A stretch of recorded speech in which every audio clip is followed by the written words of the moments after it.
بسم اللہ الرحمن الرحیم۔ السلام علیکم دوستو، ایسی ہی دینی معلومات کے لیے ہمارے چینل کلب سکون کو سبسکرائب کریں۔ آج ہم آپ کو اللہ کے پیارے نبی حضرت محمد صلی اللہ علیہ وسلم کا بچپن سے لے کے جوانی تک کا پورا واقعہ سنانے جا رہے ہیں، جس کو سن کر آپ کا ایمان تازہ ہو جائے گا۔ اس لیے آپ سے ریکویسٹ ہے ویڈیو کو بنا اسکپ کیے آخری تک دیکھیں۔ دوستو، پہلے عرب کے قبیلوں کا جاہلانہ رواج تھا۔ ہر قبیلے کا اپنا اپنا مذہب تھا اور ان سب کے دیوی دیوتا بھی الگ الگ تھے۔ کوئی مورتی کی پوجا کرتا تھا تو کوئی آگ کی پوجا کرتا تھا۔ یہودی اور عیسائیوں کے بھی قبیلے تھے اور وہ بھی مذہب کی بگاڑ کے شکار تھے۔ اس وقت لوگ اللہ کو چھوڑ کر انسانوں اور پیڑ پودوں کی پوجا کرنے میں لگے ہوئے تھے۔ پورے عرب میں دنگے فساد عام تھے۔ عورتیں اور بچے محفوظ نہیں تھے۔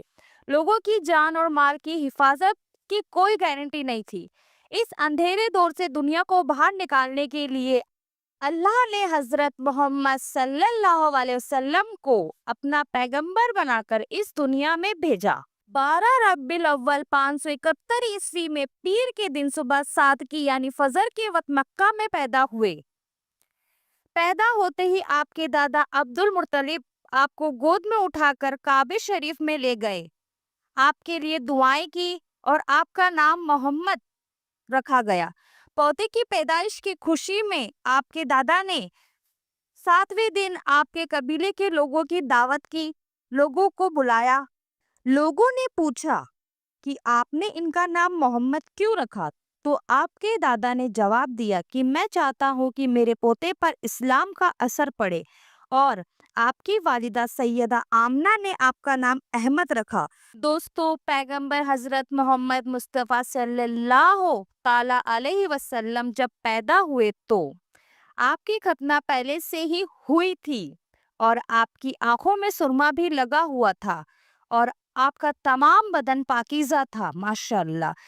جب آپ کے دادا عبد المطلب نے اپنے پوتے کو ختنہ شدہ اور ناف کٹا پایا تو وہ بہت زیادہ خوش ہو گئے اور فرمایا کہ میرا پوتا بڑی نرالی اور بڑی شان والا ہوگا۔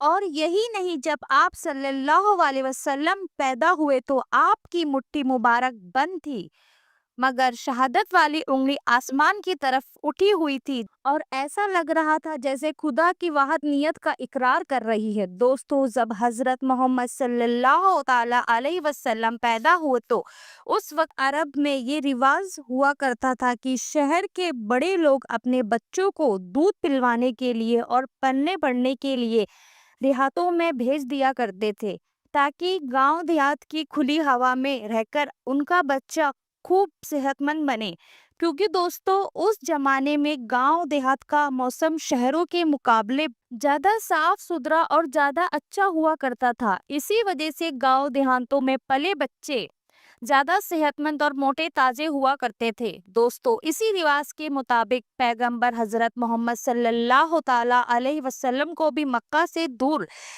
طائف کے قریب ایک علاقہ ہے، وہاں بھیج دیا گیا۔ طائف کے قریب ایک علاقہ ہے جہاں بنی سعد قبیلہ رہتا ہے، وہاں لے جایا گیا اور ایک دائی کو سونپ دیا گیا، اور وہ بنی سعد قبیلے سے تھی، اس لیے ان کو حلیمہ سعدیہ بھی کہا جاتا تھا۔ دوستو، دائی حلیمہ بہت غریب گھرانے سے تھی، اس لیے انہوں نے آپ صلی اللہ تعالی علیہ وسلم کی پرورش کا ذمہ لے لیا، یہ سوچ کر کہ 2 سال ان کی پرورش کروں گی تو اس کے بدلے میں مجھے کچھ مال مل جائے گا، تاکہ اس سے ان کی زندگی کا گزر بسر اچھی طرح سے ہو سکے۔ دوستو، جیسے کہ حضرت آمنہ نے اپنے پیارے بیٹے حضرت محمد صلی اللہ تعالی علیہ وسلم کو دائی حلیمہ کے حوالے کیا، اور چونکہ دائی حلیمہ نے آپ صلی اللہ تعالی علیہ وسلم کو گود میں اٹھایا تو اسی وقت سے دائی حلیمہ کی زندگی میں رحمت اور برکت ہونے شروع ہو گئی تھی۔ اور اس وقت عرب میں یہ رواج تھا کہ بچوں کی پرورش کا ذمہ 2 سال کا ہوا کرتا تھا، اور ہر 6 مہینے کے بعد بچوں کو اس کے گھر والوں سے ملانا ہوتا تھا۔ اسی رواج کے مطابق دائی حلیمہ بھی 6 مہینے کے بعد پیغمبر حضرت محمد صلی اللہ تعالیٰ علیہ وسلم کو ان کی ماں سے ملانے مکہ پہنچی۔ ان کے ساتھ ان کا شوہر حارث اور ایک چھوٹا بچہ بھی تھا جو ان کی گود میں تھا۔ وہ بچہ بھوک سے رو رہا تھا کیونکہ حلیمہ بہت کمزور تھی اور کھانے پینے کی کمی بھی تھی۔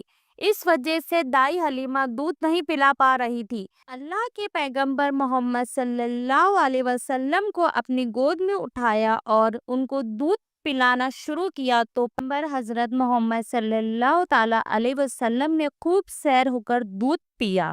آپ صلی اللہ تعالیٰ علیہ وسلم کے دودھ پی لینے کے بعد دائی حلیمہ نے اپنے معصوم بچے کو بھی دودھ پلایا۔ یہ دیکھ کر حلیمہ پریشان ہو گئی کہ یہ کیا معاملہ ہوا۔ جب وہ مکہ آ رہی تھی تو ان کے پاس دودھ نہیں تھا۔ جب سے یہ بچہ ان کی گود میں آیا ہے تب سے اللہ کی طرف سے خاص رحمتوں کا آنا شروع ہو گیا ہے۔ دوستو، اس کے بعد دائی حلیمہ اور شوہر حارث اور اپنے بچے اور پیغمبر محمد صلی اللہ تعالیٰ علیہ وسلم کے ساتھ ایک دبلی پتلی سی اونٹنی پر سوار ہو گئیں۔ وہ اونٹنی جب بنی سعد کے قبیلے سے نکل کر مکہ کی طرف آئی تھی تو وہ بہت سستی سے چلتی ہوئی مکہ پہنچی تھی، لیکن اب معاملہ یہ ہوا کہ دائی حلیمہ کی اونٹنی سب سے آگے چل رہی تھی۔ دائی حلیمہ کی سہیلیوں نے اپنی آنکھوں سے دیکھا کہ دائی حلیمہ کی یہ وہی اونٹنی تھی جو مکہ میں بڑی سستی سے آئی تھی۔ اب اس اونٹنی کو کیا ہوا ہے کہ وہ اب بڑی رفتار سے چل رہی تھی۔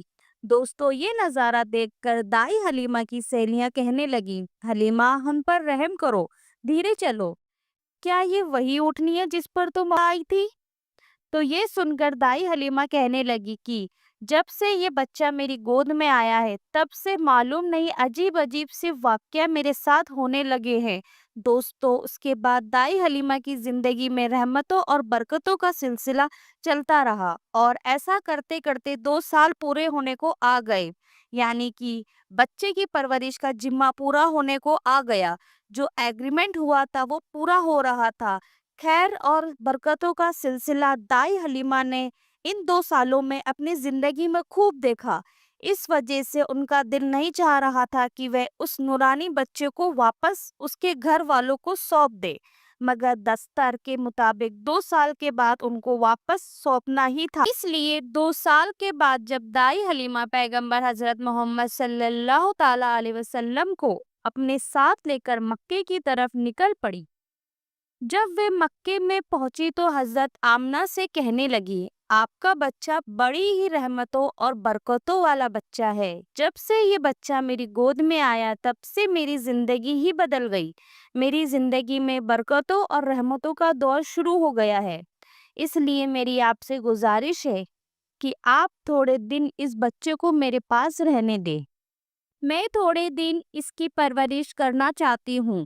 تو یہ سن کر حضرت آمنہ نے پہلے تو انکار کر دیا، مگر دائی حلیمہ کے بار بار کہنے پر حضرت آمنہ تیار ہو گئی اور کہنے لگی کہ تھوڑے دن اور اپنے پاس رکھ لو، پھر واپس آ کر مجھے دے دینا۔ اس طرح سے دائی حلیمہ آپ صلی اللہ تعالیٰ علیہ وسلم کو اپنے ساتھ لے گئی۔ دوستو، ایسا کرتے کرتے پیغمبر حضرت محمد صلی اللہ تعالیٰ علیہ وسلم کی عمر مبارک 4 سال کی ہو گئی تھی۔ جب آپ کی عمر 4 سال کی ہوئی تو ایک دن آپ دائی حلیمہ کے گھر کے باہر کچھ بچوں کے ساتھ کھیل رہے تھے۔ اس میں حلیمہ سعدیہ کا ایک بیٹا جو پیغمبر حضرت محمد صلی اللہ تعالیٰ علیہ وسلم کا دودھ شریک بھائی تھا کہ وہ سب کھیل رہے تھے کہ آپ اچانک زمین پر گر گئے اور آپ کے چہرے اور جسم کا رنگ پوری طرح سے بدل گیا۔ دوستو، اتہاس کی کتابوں میں ہے کہ اس وقت حضرت جبریل علیہ السلام پہلی بار پیغمبر حضرت محمد صلی اللہ تعالیٰ علیہ وسلم سے ملنے آئے تھے۔ جیسے ہی حضرت جبریل آپ کے پاس آئے تو آپ کو زمین پر لٹا کر آپ کے سینے کو چاک کر دیا، یعنی کہ آپ کے سینے کو چیر دیا اور آپ کے دل کو باہر نکال دیا۔ اس کے بعد آپ کے دل کو زمزم کے پانی سے دھویا اور آپ کے دل پر جو ایک کالے رنگ کا چھوٹا سا لتوڑا تھا اس کو ہٹا دیا اور یہ کہا کہ آج سے شیطان کے حصے کو دور کر دیا ہے۔ اس کے بعد آپ کے دل کو واپس آپ کے سینے میں رکھ دیا۔ دوستو، ادھر یہ سب دیکھ کر آپ کے ساتھ کھیل رہے بچے گھبرا گئے کہ آپ کو کیا ہو گیا ہے، اس لیے وہ دوڑے دوڑے دائی حلیمہ کے پاس پہنچے اور کہنے لگے کہ محمد کا کسی نے قتل کر دیا ہے۔ تو یہ سن کر دائی حلیمہ بہت گھبرا گئی اور پریشان ہو اٹھی اور بھاگتی ہوئی سوچنے لگی کہ مجھے 2 سال کے بعد ہی اس کو اس کی ماں کو دے دینا چاہیے تھا۔ اب میں اس کی ماں کو کیا منہ دکھاؤں گی؟ یہ سوچتے ہوئے دائی حلیمہ بھاگتی ہوئی آپ تک پہنچی تو حلیمہ نے دیکھا کہ آپ کے جسم کا رنگ بدلا ہوا ہے، مگر تھوڑی دیر بعد آپ کو ہوش آ گیا۔ یہ دیکھ کر حلیمہ کی جان میں جان آ گئی اور کہنے لگی اب اس کو نہیں رکھوں گی اپنے پاس۔ اس کے بعد دائی حلیمہ مکہ پہنچی، پیغمبر حضرت محمد صلی اللہ تعالی علیہ وسلم کو حضرت آمنہ کے حوالے کر دیا۔ دوستو، اس کے بعد 4 سال کی عمر کے بعد اپنی ماں حضرت آمنہ کے پاس رہنے لگے۔ اس کے بعد زندگی کے دن بیتتے چلے گئے۔ سن 575 یا 576 میں جب آپ کی عمر 5 اور 6 سال کی ہوئی تب اپنی ماں حضرت آمنہ کے ساتھ اور اپنے دادا عبد المطلب کے ساتھ مدینے کی طرف نکلے۔ مدینے میں آپ کے لیے 2 خاص باتیں تھیں۔ ایک تو یہ کہ مدینے میں آپ کے والد حضرت عبداللہ کی قبر مبارک تھی، اور دوسری بات یہ تھی کہ مدینے میں آپ کے دادا عبد المطلب کا ننیال بھی تھا۔ دوستو، اس زمانے میں سفر 1 سے 1.5 مہینے کا ہوا کرتا تھا، اس لیے آپ کا یہ سفر تقریباً 1 مہینے کا تھا۔ 1 مہینے کے بعد جب آپ پلٹ کر مکے کی طرف آ رہے تھے تو آپ کی زندگی میں جو واقعہ پیش آیا اسے دیکھ کر آپ کے دادا عبد المطلب بھی رونے لگے۔ اللہ نے آپ کو ایک اور آزمائش میں ڈال دیا۔ دوستو، ہوا یہ کہ جب آپ مدینے سے مکہ آ رہے تھے تو راستے میں آپ کی والدہ حضرت آمنہ کی طبیعت بگڑ گئی اور وہ پوری طرح سے بیمار پڑ گئی۔ اس کے بعد آپ کا انتقال ہو گیا اور آپ 6 سال کی عمر میں ہی یتیم ہو گئے۔ آپ کی اس حالت کو دیکھ کر آپ کے دادا عبد المطلب بہت پریشان ہوئے اور رونے لگے۔ ایک تو یہ کہ آپ کی پیدائش کے کچھ دن بعد آپ کے والد حضرت عبداللہ کا بھی انتقال ہو گیا تھا، اور دوسرا جھٹکا یہ لگا کہ آپ کی عمر ابھی 6 سال کی بھی نہیں ہوئی تھی کہ آپ کی والدہ کا بھی انتقال ہو گیا۔ یہ دیکھ کر آپ کے دادا عبد المطلب کو بہت دکھ ہونے لگا، پر وہ بھی کیا کرتے، ایک دن سب کو مرنا ہے۔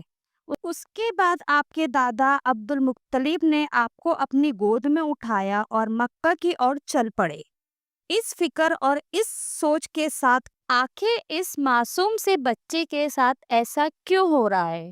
اس کے بعد آپ کے دادا آپ کو غم کے ساتھ مکہ لے کر پہنچے۔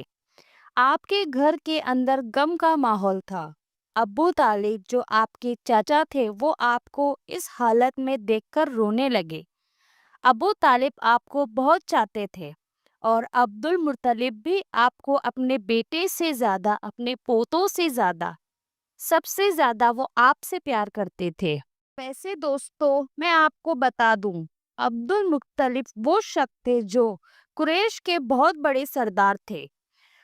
ان کی لوگ سب سے زیادہ عزت کیا کرتے تھے۔ کعبے کی چھاؤں میں ان کے لیے ایک خاص فرش بچھایا جاتا تھا جس پر صرف وہ اکیلے ہی بیٹھتے تھے، کسی دوسرے کو اس پر بیٹھنے کی اجازت نہیں تھی۔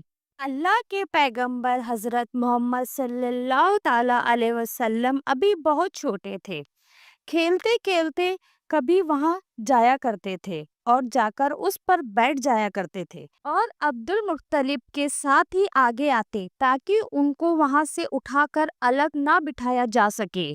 حضرت عبد المطلب کہتے تھے کہ یہ میرا پوتا ہے، اس کو یہیں بیٹھنے دو، اور آپ کے دادا آپ کے سر اور پیٹھ پر اپنا ہاتھ پھیرتے اور آپ کو اپنے پاس بٹھا لیتے۔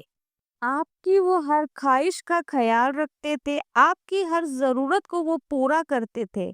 آپ کو کسی چیز کی تکلیف نہیں ہونے دیتے تھے، وہ آپ کو ہمیشہ اپنے ساتھ رکھتے تھے، وہ آپ کو اپنے ساتھ گھماتے پھراتے اور ہمیشہ اپنے ساتھ رکھتے تھے، ان کا ساتھ کبھی نہیں چھوڑتے تھے، ان کو ہر خوشی دیتے تھے۔